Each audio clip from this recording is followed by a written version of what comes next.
40 নং হৰভোগ বিধানসভা সমষ্টিৰ বিধায়ক মনোৰঞ্জন তালুকদাৰে আজি পুৱা বৰপেটা জিলাৰ হৰভোগস্থিত হৰভোগ ৰেলৱে কলনী হাইস্কুলৰ চিলড্ৰেন এণ্ড এডলেচেন্স লাইব্ৰেৰী আৰু এটা ডিজিটেল ক্লাছৰুম উন্মোচন কৰে।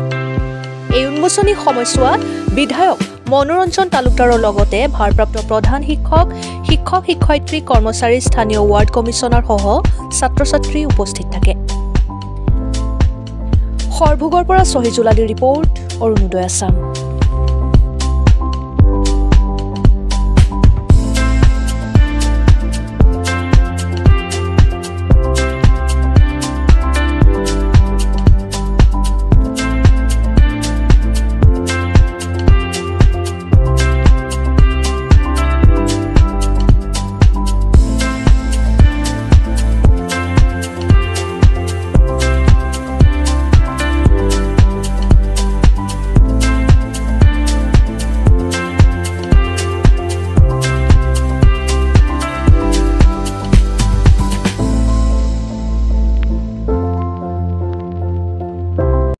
মই সৰ্বৰেলকলনী হাইস্কুলৰ ভাৰপ্ৰাপ্ত প্ৰধান শিক্ষক। আজি আগষ্টৰ 9 তাৰিখত আমাৰ যিটো ডিজিটেল চিলড্ৰেন এডলেচেন্স লাইব্ৰেৰী এইটো আমি আজি আনুষ্ঠানিকভাৱে আমাৰ স্থানীয় বিধায়ক শ্ৰীযুত মনোৰঞ্জন তালুকদাৰ দেৱৰ সৈতে উদ্বোধনী কৰিছোঁ। ইয়াৰ লগত আমাৰ 2 নম্বৰ ৱাৰ্ডৰ ৱাৰ্ড কমিছনাৰ স্বৰ্ণালী গোস্বামী আছিল, প্ৰাক্তন প্ৰধান শিক্ষয়িত্ৰী বকুল মিত্ৰ আছিল আৰু অন্যান্য শিক্ষয়িত্ৰী আমাৰ বৰ্তমান শিক্ষক ছাত্ৰ ছাত্ৰীসকলৰ সৈতে মিলি আজি আমি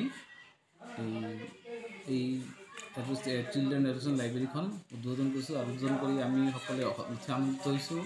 আৰু এতিয়া এই লাইব্ৰেৰীৰ যোগেদি আমাৰ স্কুলৰ শৈক্ষিক পৰিৱেশ আৰু উন্নতি হ'ব বুলি মই আশা ৰাখিছোঁ।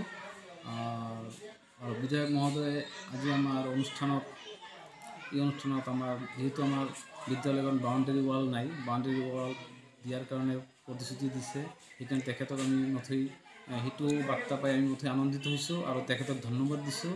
আৰু আমাৰ এই অনুষ্ঠানৰ সকলোকে ধন্যবাদ জনাই আৰু লগতে আৰু এটা কথা, আমি যোৱা বছৰ আমাৰ যিহেতু এইটো বাংলা মাধ্যম অনুষ্ঠান, লগতে আমি অসমীয়া মাধ্যমক খোলাৰ কাৰণে যোজা কৰিছোঁ। সেইমতে আমি এইবেলিও বাংলা মাধ্যমৰ উপৰিও অসমীয়া মাধ্যমৰ পাঠদান কৰাৰ কাৰণে প্ৰস্তুতি লৈছোঁ। সেইকাৰণে আমি আমাৰ এই হৰভোগ অঞ্চলৰ সকলো ৰাইজক অনুৰোধ জনাইছোঁ, আপোনালোকৰ ল'ৰা ছোৱালীক অসমীয়া মাধ্যমত আমাৰ ইয়াতে নামভৰ্তি কৰাৰ কাৰণে অনুৰোধ জনাইছোঁ। আপোনালোকে যদি আমাৰ ইয়াতে ছাত্ৰ ছাত্ৰী দিয়ে তেতিয়াহ'লে আমাৰ স্কুলখন ভৰ্তি থাকিব।